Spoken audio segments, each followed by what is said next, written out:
जय राधा माधवा जय कुंज विहारी। जय राधा माधवा जय कुंज विहारी। गोपी जन वल्लभा जय गिरिवराधारी।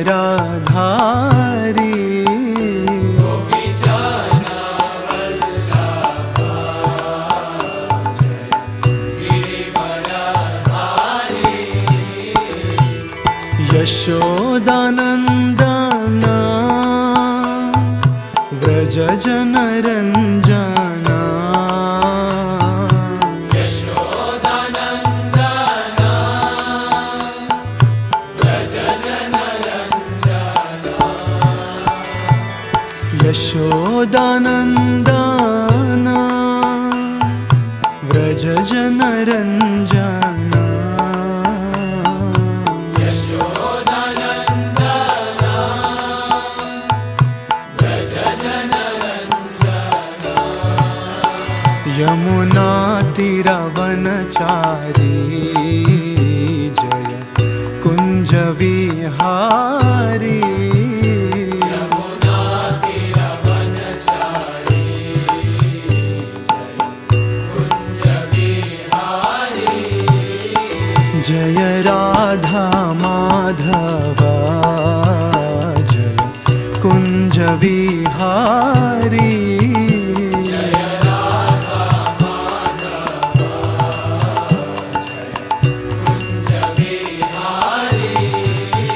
गोपी जन वल्लभा जय गिरिवराधारी। गोपी जन वल्लभा जय गिरिवराधारी। यशोदानंदन व्रज जन रंजन।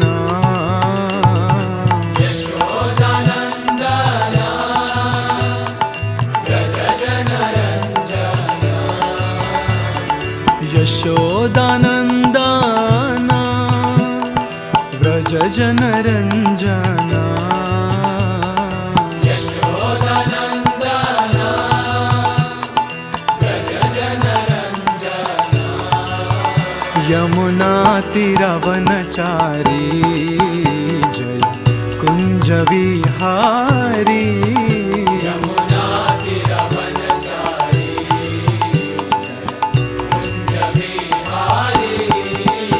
हरे कृष्णा कृष्णा कृष्णा हरे हरे हरे राम राम राम राम हरे हरे। हरे कृष्णा कृष्णा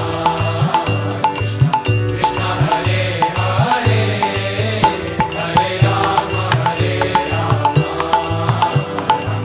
राम हरे हरे। हरे कृष्णा कृष्णा कृष्णा हरे हरे हरे राम राम राम राम हरे हरे। हरे कृष्णा कृष्णा कृष्णा कृष्णा हरे हरे हरे राम राम राम हरे हरे। हरे कृष्णा कृष्णा कृष्णा हरे हरे हरे राम राम राम हरे हरे। हरे कृष्णा कृष्णा कृष्णा कृष्णा हरे हरे हरे राम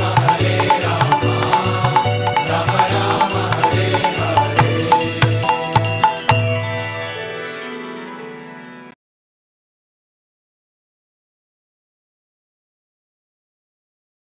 ओम नमो भगवते वासुदेवाय। ओम नमो भगवते वासुदेवाय। ओम नमो Bhagavate Vasudevaya. Narayanam Namaskritya Naram Chaiva Narottamam Devim Saraswatim Vyasam Tado Jayamudhirayet Nashtaprayeshva Badreshu Nityam Bhagavata Sevaya Bhagavati Uttama Shloke Bhaktir Bhavati Naishtiki. Nama Om Vishnu Padaya Krishna Prishtaya Bhutale Srimate Bhakti Vedanta Swamin Iti Namine.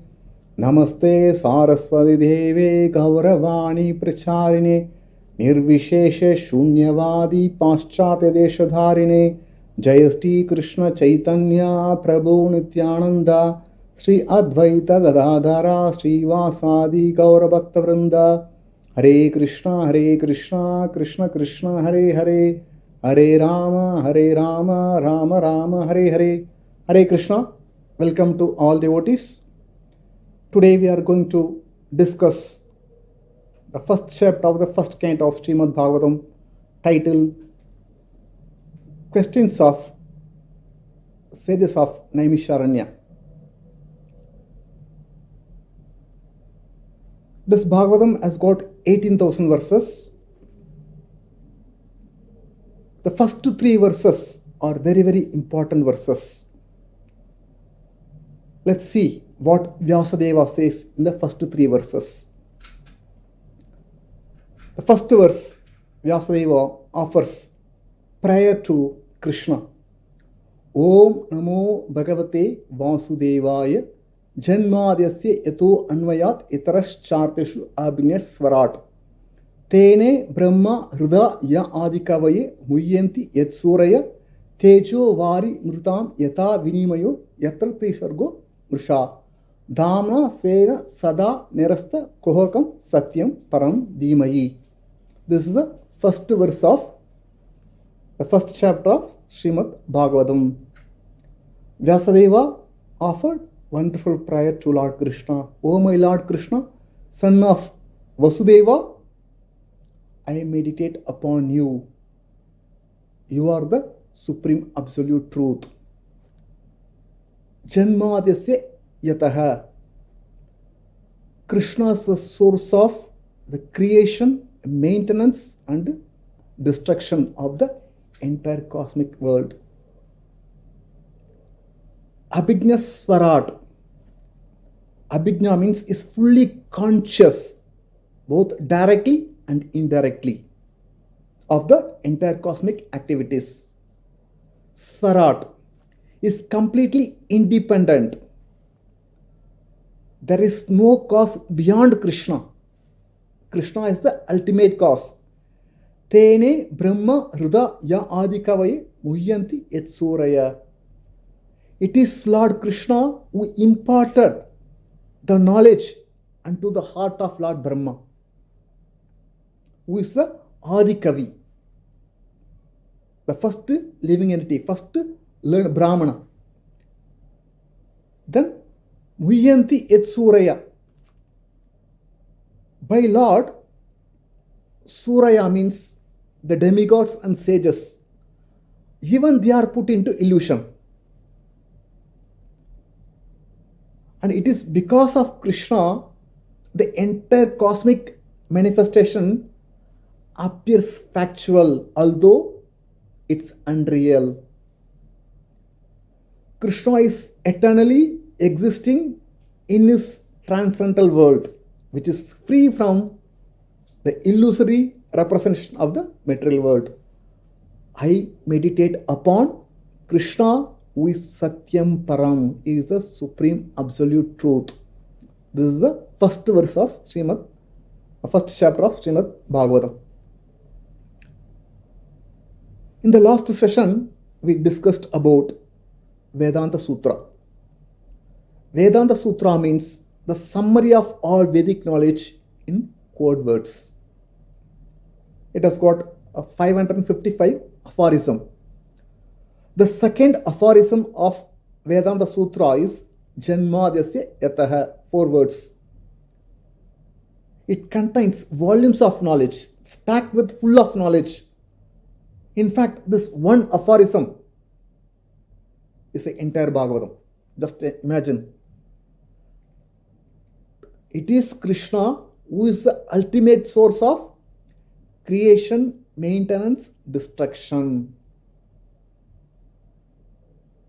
The Brahman that Vyasadeva describes, that Brahman is the ultimate source, is not formless, which is devoid of attributes. It's a person. Vyasadeva explains in the Srimad Bhagavatam who is that Brahman. In the Vedanta Sutra, I did not describe who is that Brahman. Here, in the very first verse, he describes who is that Supreme Brahman. That is Krishna. That is Krishna from whom everything has come. Krishna is the source of everything that exists in this material world. Vyasadeva describes in the Bhagavatam how Krishna creates this cosmic manifestation, how he maintains, how he destroys.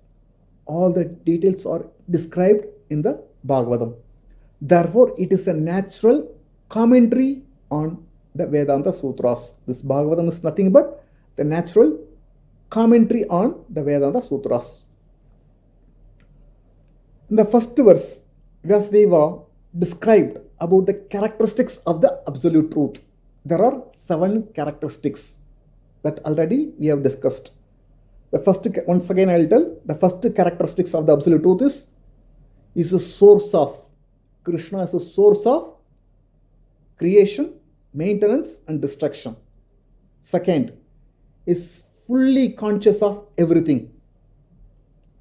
Third, is completely independent. There is nothing beyond Krishna. Fourth, it is he who imparted the Vedic knowledge unto Lord Brahma. Fifth, it is he who put even the demigods and the great sages into illusion. Sixth one, it is because of him the entire cosmic nature appears to be real, although it's unreal. Seventh, Lord is eternally existing in his abode, which is free from illusory representation of the material world. These are the 7 characteristics of the Absolute Truth. The cosmic creation is created at a certain period, at certain point of time, by the will of the Lord, and it's maintained for certain period of time by the will of the Lord, and it's destroyed at a certain point of time by the will of Lord.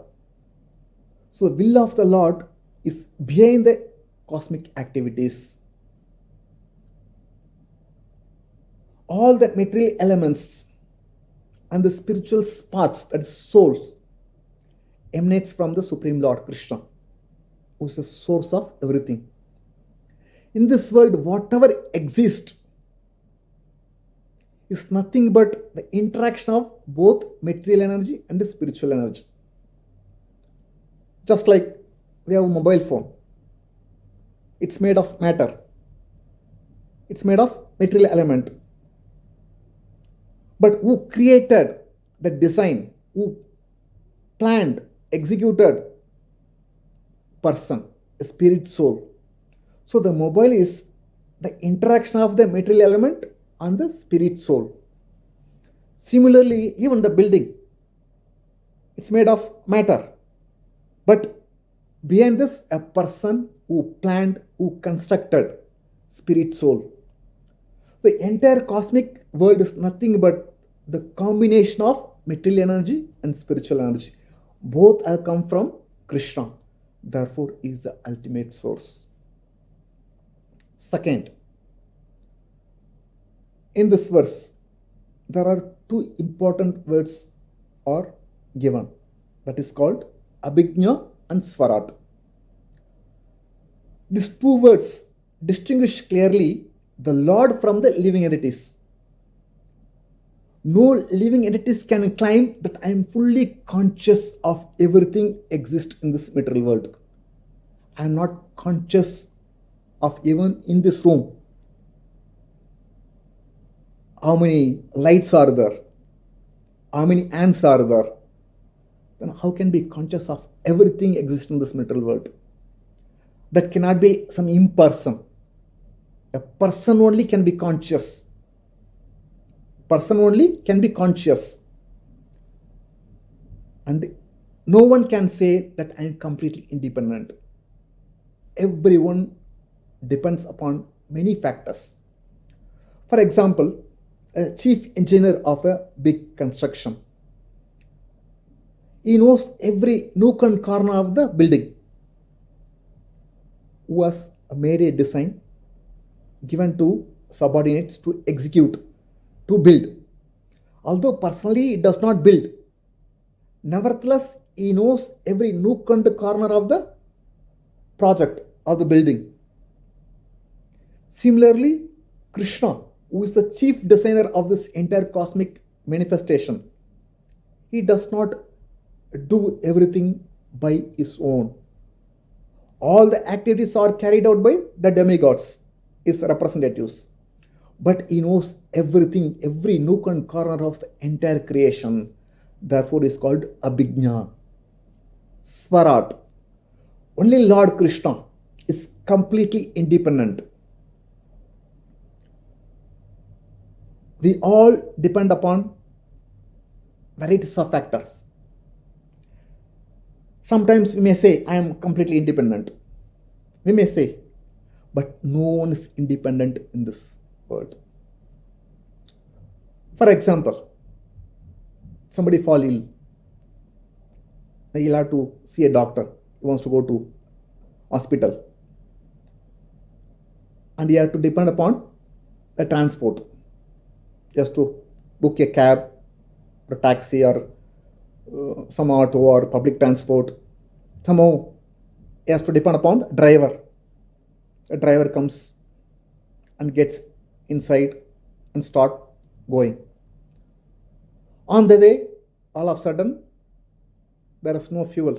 Fuel tank is empty. No, the driver has to depend upon petrol bunk. He goes to petrol bank. He searches here and there. He goes to petrol bank. The petrol bank depends upon the operator and machine. If the machine is not working properly, if it does not show how much fuel is going inside the petrol tank, fuel tank, and if it does not show the amount, then it's a problem, risky. Then the operator has to depend upon the person who does service. That person depends upon about his health and his transport. So all these difficulties, a person fills the fuel tank and goes. With all the difficulties, he goes to hospital. After reaching the hospital, he had to depend upon doctor. The doctor has to depend upon assistant and medicines. In this way, there is no end. Practically every one of us depend upon somebody. Suppose some people staying in the apartment thinking that here all the facilities are there. Suppose there is no water, the overhead tank. They have to depend upon pump. Pump has to require electricity. Suppose electricity is not there. They have to depend upon security who will go and switch on the generator. The generator requires again diesel. Requires a maintenance person. If it doesn't work, he has to call the maintenance person. Just to see, we have to depend upon many factors every day. Every day we have to depend. People say, I'm independent. No one can say he's completely independent. Only Lord is completely independent. Such kind of a Lord, such a Lord who is completely independent, even he loses independence to his devotees. Once, Durvasa Muni offended Ambarish Maharaj. He wanted to kill Ambarish Maharaj. He offended Ambarish Maharaj. Ambarish Maharaj was a pure devotee. He created one demon to kill Ambarish Maharaj. Since he was a devotee, he was protected by Lord Sudarshan Chakra. The Sudarshan Chakra killed the demon first. Then started approaching Durvasa Muni. Durvasa Muni was afraid of the Sudarshan Chakra because it's emanating so much heat. He started running here and there, went to different planets. Nobody could give shelter. Finally went to the abode of Lord Brahma. Brahma said sorry. He went to the abode of Lord Shiva. He said sorry. Finally he went to the abode of Lord Vishnu. He fell down at the feet of Lord Vishnu. Please protect me. Only you can save me. No one is there to save me. After hearing this, Lord Vishnu said, my dear Brahmana, I'm sorry. I'm helpless. I'm completely dependent upon my devotees. I don't have independency. Although Krishna is completely independent, he loses his independence to his devotees. I completely depend upon my devotees. Why? Because my devotees are free from all material desires. They give up their wife, family, children, job, society, community, nation. Their only desire is to serve me. They don't want even liberation. Because they are completely absorbed in my service. They capture me, they bring me under their control. Therefore, I have no freedom. You see, although Lord is completely independent, he is a Swarat, nevertheless, he loses his independence to his devotees because of pure devotional service. Therefore, the pure devotional service even stronger than the Supreme Personality of Godhead. God is completely independent, but such an independent personality surrender himself to a pure devotional service, pure devotees. Therefore, one should be eager to aspire for that pure devotional service. This is one thing. Second, independent swer. Next, Lord name is called Asamurdava. Means no one is equal to Lord, no one is superior to Lord. He is the ultimate. Lord means he is the ultimate. There is nothing beyond Lord, Krishna. And next is, it is he who imparted the knowledge to Lord Brahma. The beginning, even the Lord Brahma, although he was the first creature, first Adikavi, now because he received knowledge from the Lord, became Adikavi. Even he is not self-realized soul. He had to receive knowledge. It is Lord Krishna who imparted Vedic knowledge unto Lord Brahma. By him, even the great sages and demigods are put into illusion.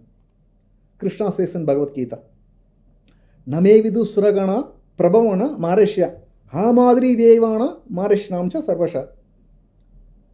Even the demigods and sages do not know my origin and opulences, although I am the very source of demigods and the sages. Even the demigods cannot understand about Krishna because they are put into illusion. Therefore, no intelligent person takes shelter of demigods.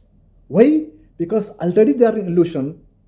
How can a person who is in illusion can free others from illusion? They cannot free others from illusion because they themselves are in illusion. Therefore, wise person takes shelter of the Supreme Lord who is free from all illusion. These are the few characteristics of the absolute truth. The first verse, Vyasadeva says that Krishna is the supreme absolute truth. How do we understand Krishna? That he explains in the next verse. Dharma projita kaitavo atra paramo nirmastranam satam vedyam vastavam atra vastu shivadam tapa triyonmolanam Shrimad Bhagavati Mahamunikride Kimma Parair Ishvara Sadaya Hridaya Avadrutyate Atra Kritibi Shushbi Takshanat. Vyasadeva says in the second verse, this Bhagavatam reject all kind of religions which are materially motivated. It profounds the highest truth. This Bhagavata Purana profounds highest truth. This can be understood only by devotees who are free from all kinds of material desires, who are fully pure in heart. This Bhagavata Purana, this truth uproots the threefold miseries. Srimad Bhagavate Mahamuni Krite. Mahamuni Vyasadeva compiled this Bhagavatam after attaining maturity. Therefore, this one literature is enough to understand Krishna. There is Kimva Parar Ishvara. What need is there for to read any other literature? This one Bhagavatam is enough to understand God, Krishna. Simply by giving attention, submissive hearing to Srimad Bhagavatam, one can develop love for Krishna. Lord is established within the heart of such a devotee, one who pays full attention and submissive hearing to Srimad Bhagavatam. Bhagavad Gita ends with Sarvadharman Parityaja Mamegam Sharanam Vraja. Krishna says to Arjuna, give up all the religious principles that you are following. Why? Because in the world, we are carried away by different kinds of dharma. Matru dharma, Pitru dharma, Patni dharma, Desha dharma, social dharma. Different kinds of religious principle we follow, thinking that that is the goal of my life. Desha dharma, patriot. People want to sacrifice their life for country. They think that is ultimate goal of their life. Krishna says, give up all the so-called dharmas. You follow me. You surrender to me. Follow my words. This end of Bhagavad Gita.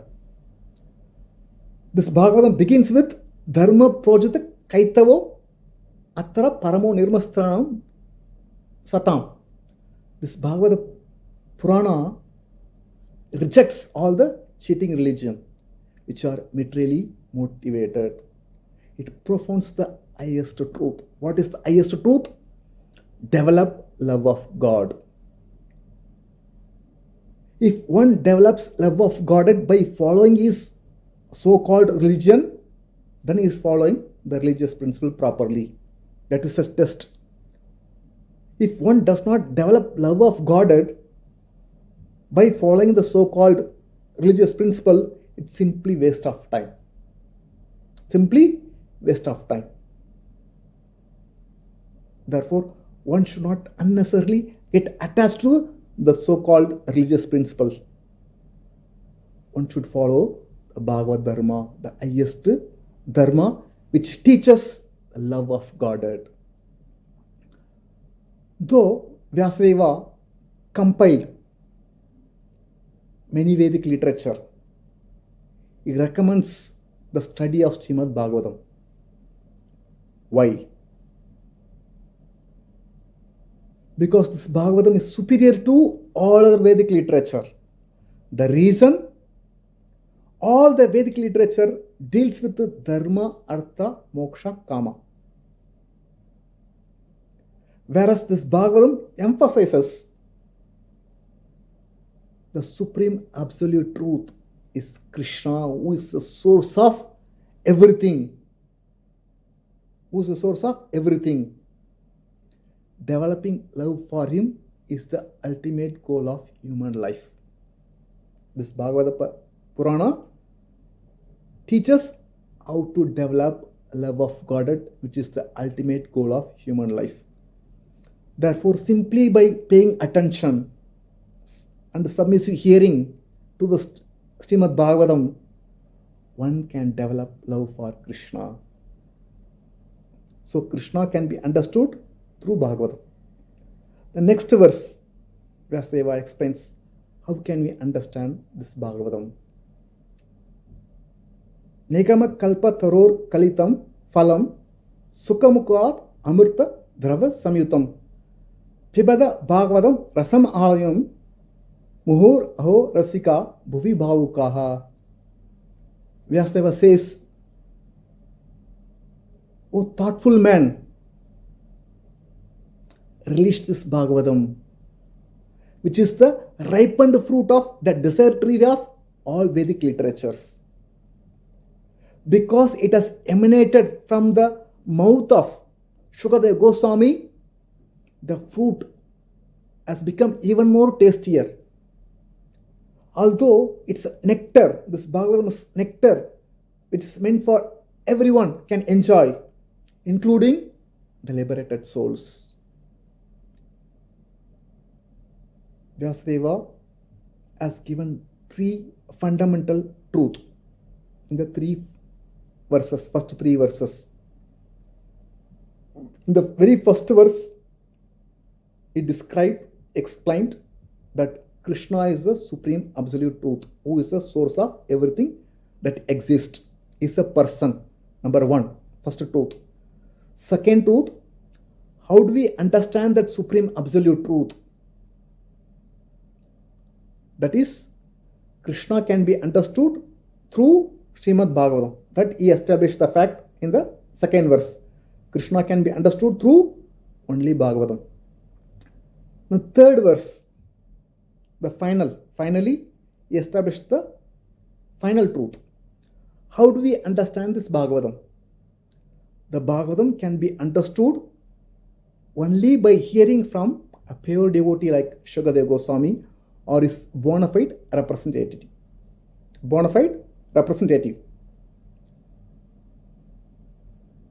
Unless one hears this Bhagavata Purana from a pure devotee of the Lord, one cannot grasp the essence of Bhagavatam. One cannot understand the Bhagavatam. The Bhagavatam is already delicious because it has come from the lotus lips of Shukadeva Goswami. It becomes even more delicious. It has become the sweetest of all. How? Because Srila Prabhupada gave commentary on Srimad Bhagavatam. So we are so fortunate to have the Srimad Bhagavatam commented by Srila Prabhupada. Commentary given by Srila Prabhupada. So we should take the opportunity to read it nicely, understand it. In sum and substance, Krishna can be understood by book Bhagavata and person Bhagavata. This book Bhagavata and person Bhagavata are essential to understand Krishna. Person Bhagavata means one who understood Bhagavatam properly, who heard Bhagavatam from a pure devotee, who practices, whose life is Bhagavata, who is always conscious of Krishna, is called person Bhagavata. A pure devotee is called person Bhagavata. Therefore, in this age of Kali, those who have lost their vision due to darkness in the age of Kali can get light from Srila Prabhupada's books, particularly Bhagavatam, which is a combination of book Bhagavata and person Bhagavata. Why? Prabhupada has given commentary on that Bhagavatam. Simply by reading the book, hearing the Bhagavatam of Srila Prabhupada, commentary given by Srila Prabhupada, one can develop love for Krishna, which is the ultimate goal of life. In this world, we can see there are many scholars who can recite the entire Bhagavatam, all the verses by heart, but they miss the essence of Bhagavatam. What is the essence of Bhagavatam? Surrender to Krishna and developing love for Krishna. They miss out this. They come to the conclusion, Lord is formless, this. They talk many things except this. They do not develop love for the Lord. Therefore, no one should hear Bhagavatam from the professional reciters. One cannot gain any knowledge. The professional reciters can speak Bhagavatam very nicely with full of emotions, bhava, capture the audience mind, keep them for many hours, 6 hours they speak, they hold their attention. But after hearing the 7 days of Bhagavatam, not even one person can become pure devotee of the Lord. Why? Because they heard from the person who has not heard properly. Therefore, we should hear Bhagavatam from a bona fide representative of Shukadeva Goswami, like Srila Prabhupada, from him we should hear. These are the three fundamental truths that Vyasadeva explained in the first three verses. After explaining these three fundamental truths, he turned to the sages of Naimisharanya. Once there were many sages headed by Shaunaka Rishi. They assembled in the holy place called Naimisharanya. They want to perform sacrifice for many, many years. For what purpose? To please Lord Krishna. One day after finishing the rituals in the morning, they invited Suta Goswami and gave him the elevated place, elevated asana, seat. After making him to sit on the elevated seat, that called Vyasasana. So they made him to sit on the Vyasasana and they asked a few questions. The sages said, "O Suta Goswami, you are completely free from all vice. And you know the religious principles. You have studied all the Shastras. You are well versed in Vedic literatures, conclusion of the Shastras, because you have studied them properly under the guidance of your superiors. And because you are submissive to your spiritual masters, they have blessed you with their blessings. Therefore, please tell us what you have learned from your spiritual master. We are eager to hear." There are some important points are there to note down here. What is Vyasasana? What is Vyasasana? Vyasasana means it's an elevated seat where Vyasadeva can sit, or his bona fide representative can sit to give discourse on the Shastras. It's called Vyasasana. Vyasadeva is the original spiritual master for everyone. Anyone who follows in the footsteps of Vyasadeva and teaches the same thing that he heard from Vyasadeva without any adulteration is called a bona fide representative of Vyasadeva. First, Vyasadeva taught this Bhagavatam to his son Shukadeva Goswami. Suta Goswami heard this Bhagavatam from Shukadeva Goswami. Therefore, he is a bona fide representative of Vyasadeva. Then who can sit on Vyasasana? Who is qualified to sit on the Vyasasana? So that sages said to Suta Goswami, "You are free from all vice." What are the vice? Illicit connection with woman, meat eating, intoxication, and gambling. These are the four vices. Suta Goswami is freed from all kinds of this sinful activities. Not only this, is spotless in his character. Second qualification. One should be free from all four sinful activities, particularly illicit connection with woman, no meat eating, and intoxication, and gambling. These are the four things. One should be free from all these four vices, and one should be spotless in character. And third one, not only this, should be well versed in the scriptures, so that should answer whatever question is asked by the audience or people in general. It should be able to answer with a proper philosophy. Therefore, it should be well versed in the scriptures. These are the qualification is required to sit on the Vyasasana.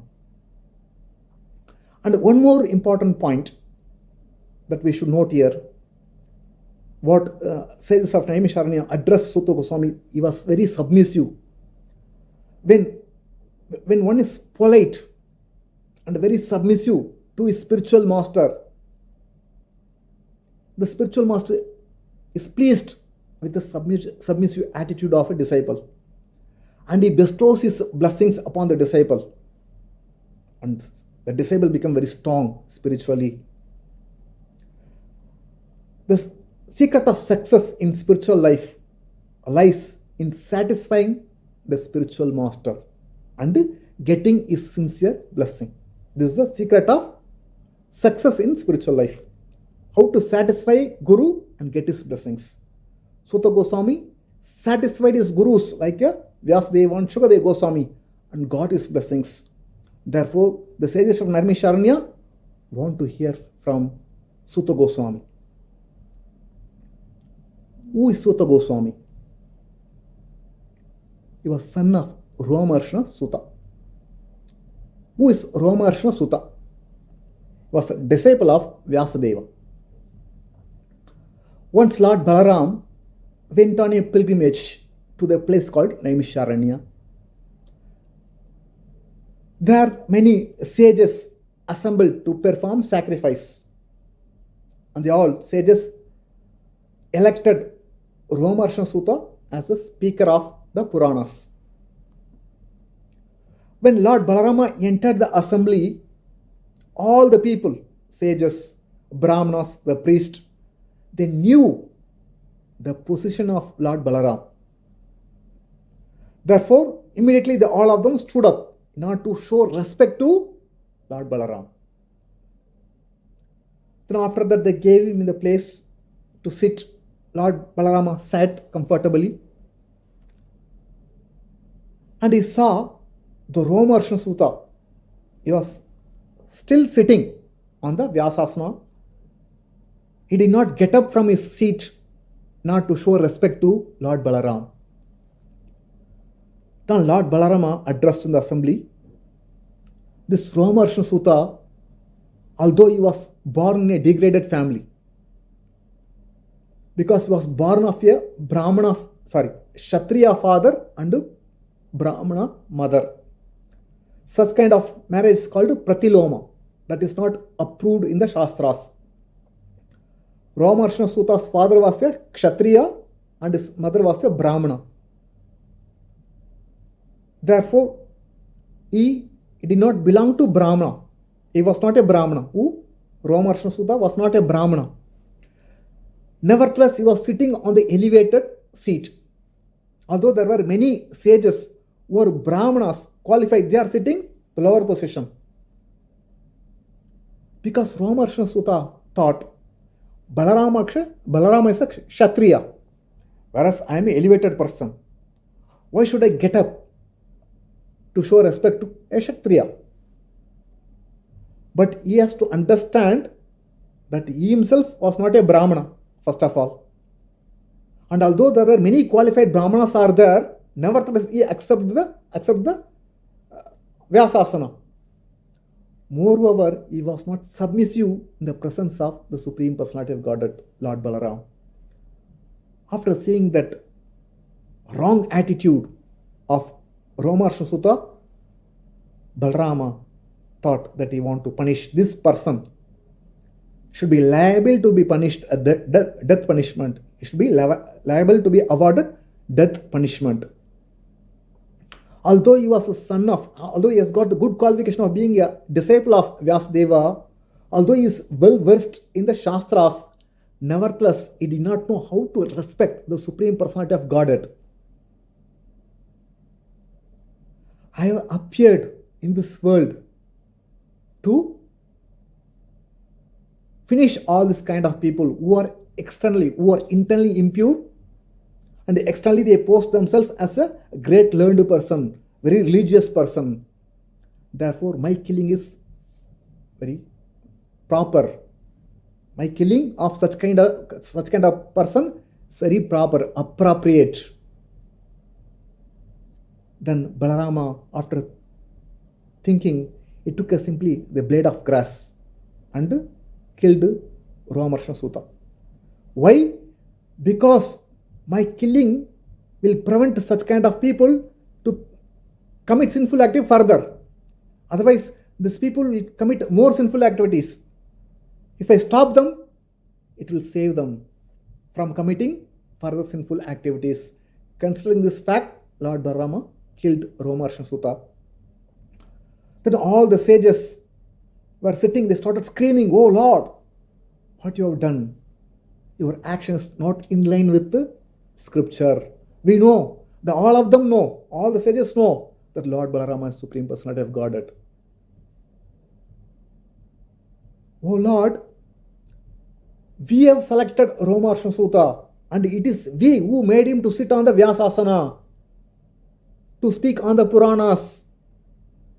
One who is sitting on the Vyasasana, he need not to get up to receive anyone.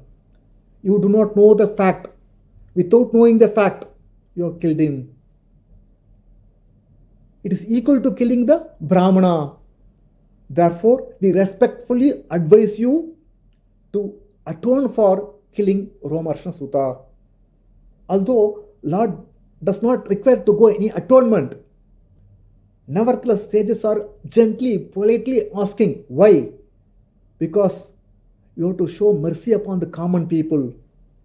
Whatever a great person does, common people will follow. Then Lord Balama said, yes, I must atone for killing Romarshan Sutta. Simultaneously, I can bring back Romarshan Sutta life. And also, I'll award, because the sages of Naimisharanya awarded the long duration of life to Romarshan Sutta. I'll award the same thing to Romarshan Sutta. And also, he'll have strength. Then the sages of Naimisharanya said, "O Lord, your uncommon use of the kusha grass to kill Romarshan Sutta remain as it is. You have decided to kill Romarshan Sutta, let it be intact. At the same time, we awarded Romarshan Sutta long duration of life, that should not be nullified.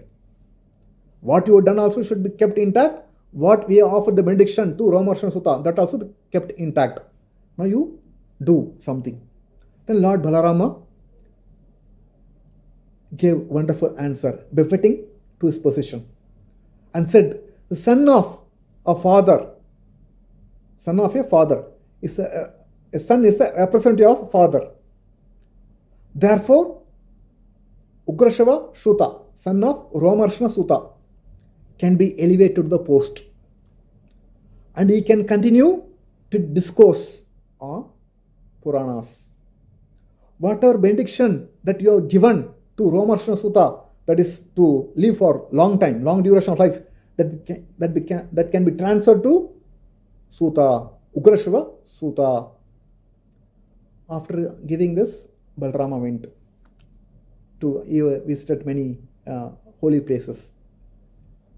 Then, who is Sutta Goswami? Although Sutta Goswami was born in the Pratiloma family, degraded family, due to his association with person like a Shukadeva Goswami, exalted person, the contamination resulting from his inferior birth called Pratiloma is completely washed off. Shukadeva Goswami knew very well that Sutta Goswami was born in the Pratiloma family, degraded family.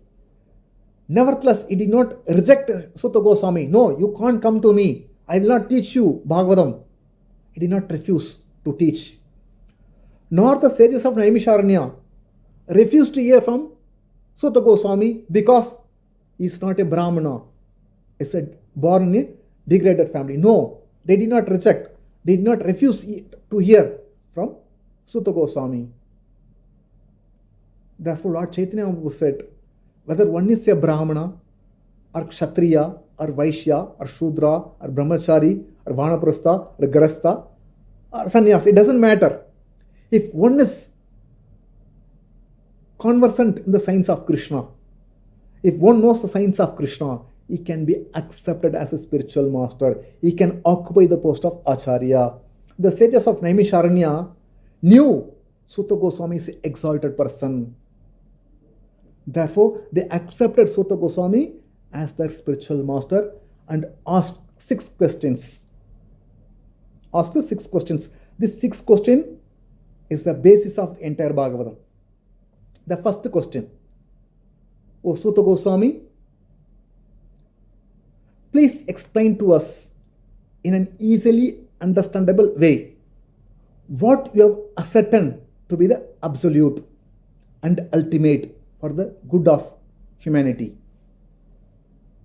Please explain to us in an easily understandable way what you have ascertained to be the absolute and ultimate good for the humanity. First question. Second question. There are many varieties of literatures are there. Many, like 4 Vedas, 108 Upanishad, and Vedanta Sutra, then 18 Puranas, then Upapuranas, Ramayana, Mahabharata. It's not so easy to read all Vedic literature because in the age of Kali, people are dull. Prayena alpashya sabya kalav asmin yugejana manda sumanta matayo manta bhakya upadritaha. Oh Suta Goswami, in this age of Kali, men have got short duration of life. Alpa Ayusha. Alpa Ayusha. Alpa means very, very little. Ayusha means life. Very short duration of life. And always they are quarrelsome because of Kali. Manda sumanda madayo. Manda, dull, lazy, unfortunate, unlucky, always disturbed. How is it possible for such people to go through all the Vedic literature and understand? It's very difficult because you have undergone, you study the Shastras under proper guidance, you know the essence of the Shastras. Therefore, please tell us the essence of all the Vedic literature. Essence of all the Vedic literature. But such instruction will satisfy the jivas. The purpose of Shastras and the spiritual instruction is meant to satisfy jiva, atma. Therefore, the sages of Naimisharanya is asking to give the essence which will satisfy the atma of the jivas. Second question, essence of all the scripture. Third, for what purpose Lord Krishna appeared as a son of Vasudeva and Devaki? Please tell us the pastimes of the Lord in different incarnation. Fourth question. Please, what are the adventurous activities Lord performs? What are the glorious adventurous activities that Lord performs in his different incarnation? That is called Purusha Avatara. Purusha Avatara, Lord's pastimes in different incarnation. This is the fourth question. And fifth question, please narrate to us the transcendental pastimes of the Lords in multi-incarnation. In his multi-incarnations called Leela Avatara. There are many avatars are there, from Varaha, Kurma, Matsya, Mohini Murti, Prashrama, Rama, Krishna, Buddha, all. It's called Leela Avatara. We are eager to hear about the glories of the Lord.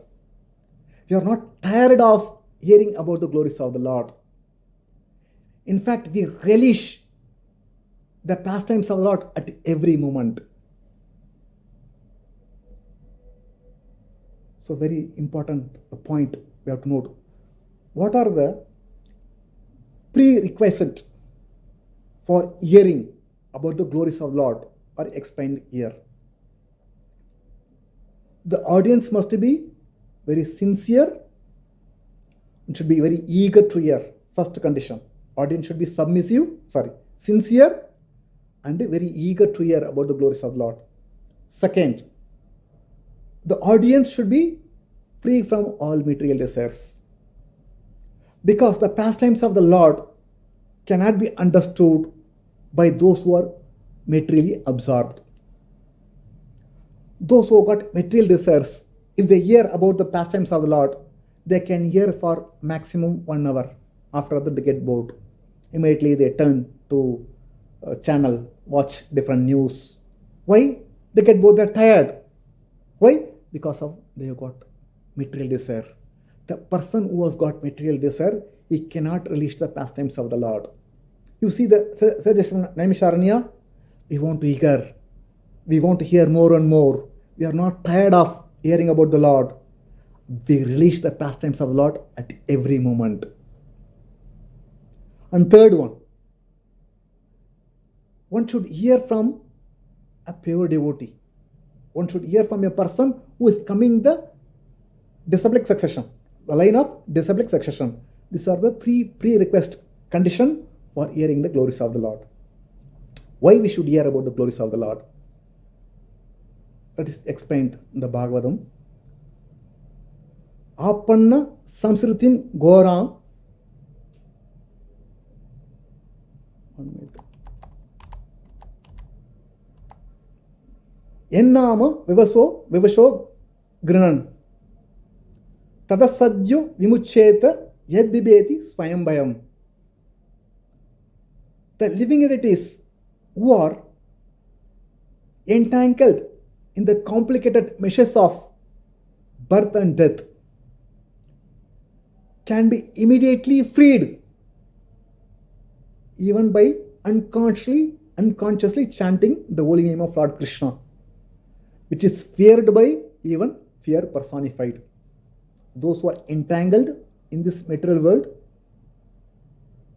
can be freed from this birth and death. How? Even by chanting unconsciously.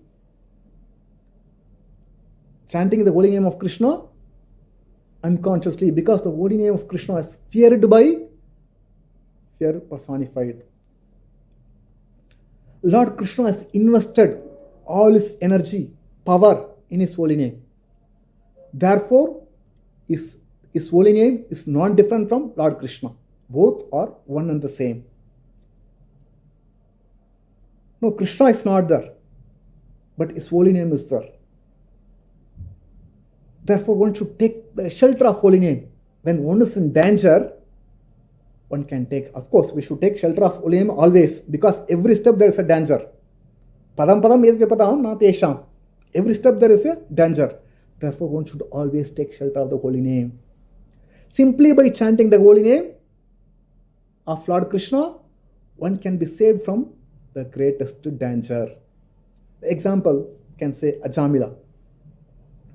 Ajamila, when he was in danger, immediately uttered holy name of Lord Narayana. He was saved from danger. Although Ajamila was a Brahmana, he had all the good qualities. Nevertheless, when he associated with a prostitute, he lost all the good qualities. He started committing all sinful activities. He abandoned his old parents and chaste wife and went with a prostitute to live with her, to satisfy her. To satisfy her, he had to spend all the money, whatever he had, he spent all the money. But still he wanted to satisfy. He did not have any money. He started plundering people, giving troubles to people to loot money. He started committing many sinful activities throughout his life after that. At the end of his life, when Yamatudas came to take Ajamila to the abode of Yamaraja to give punishment, when he saw Yamatudas, due to extreme fear, he called his son, youngest son. Youngest son name was Narayana. Out of fear, simply chanted Narayana. Immediately, Vishnutudas arrived. There was a lot of argumentation between Yamatudas and Vishnutudas. Vishnutudas asked, "Why did you come?" Yamatudas asked, "Why did you come?" Vishnutudas says, "We have come here to take him back to Godhead." So there are a lot of argument. Finally, Yamatudas were defeated by Vishnutudas by strong logic and argument. Then Yamatudas went to Yamaraja to inquire about who is the supreme ruler, who is the supreme justice. Then Yamaraja responded, "My dear servant, I am not the supreme justice. Beyond me, beyond all the demigods, even beyond Lord Brahma, Lord Shiva, Lord Krishna is there. He is the supreme justice. He is the supreme justice. My dear servant, you must know the highest religious principle is called Bhagavad Dharma, which is surrendering to the Lord and developing love for Krishna. It cannot be understood by common people. It's very, very confidential. By chance, if one understands the glories of Bhagavad Dharma, is liberated. This Bhagavad Dharma begins with chanting the holy name of Lord Krishna, which is the ultimate religious principle in human society. You just, my dear son, just to see how glorious the holy name is, just by chanting the holy name of Lord. Ajamila, although he committed many sinful activities, he deserved to suffer in the hell for millions of life or millions of years, is saved. Although he intended to call his son, nevertheless it attracted the attention of Lord Narayana. Therefore, chanting the holy name of Lord Krishna is always auspicious, always glorious. Devotees of the Lord generally do not commit any sinful activity. They do not commit mistakes. Even by chance, out of illusion, if they commit some sinful activity, they are protected from the sinful reaction because of constant chanting of Hare Krishna Maha Mantra. Such kind of people are not within my jurisdiction. They are not within my control to give punishment. Therefore, please do not go to the devotees of the Lord who are always chanting. Do not go even near to them.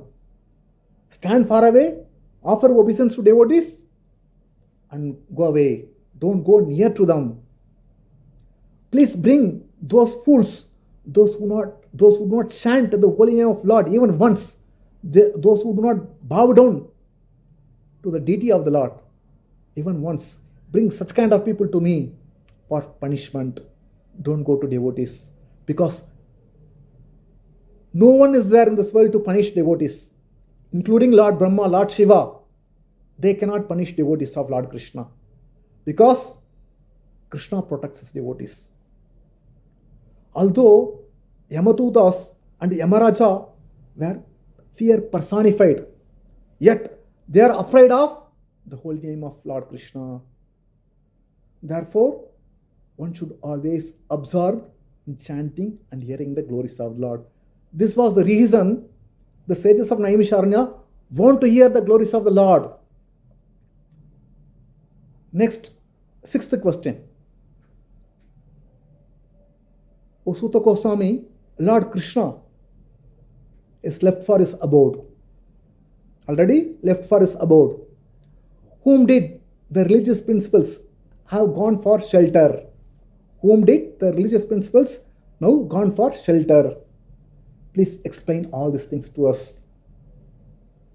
Those who have taken shelter of the pure devotees, means the pure devotees who have taken shelter of the Supreme Lord, can purify those who come in contact with them.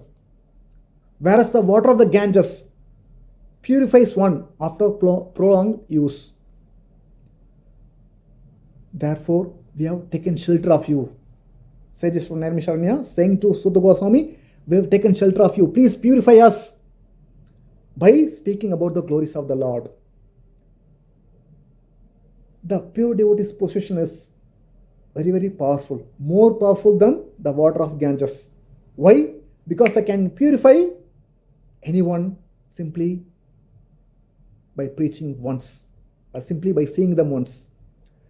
Whereas Ganges water purifies one after taking a bath. Many baths if you take, it will purify. Therefore, one should take shelter of pure devotees than going to different kinds of places to bathe. No. One should meet a pure devotee and hear from pure devotees. That will purify us. We are so fortunate to have Srila Prabhupada. If anyone accepts Srila Prabhupada as spiritual master, at once he becomes purified. Accepting Prabhupada means following his instructions. His instructions are chant 16 rounds of Hare Krishna Maha Mantra every day without fail.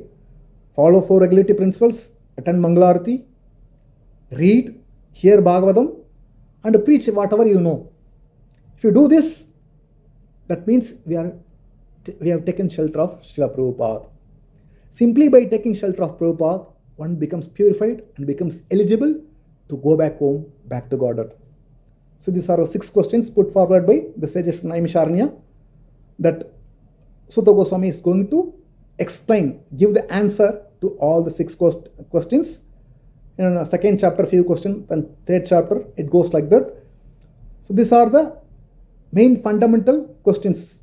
Based on these questions, there are many questions evolved. That's called Srimad Bhagavatam.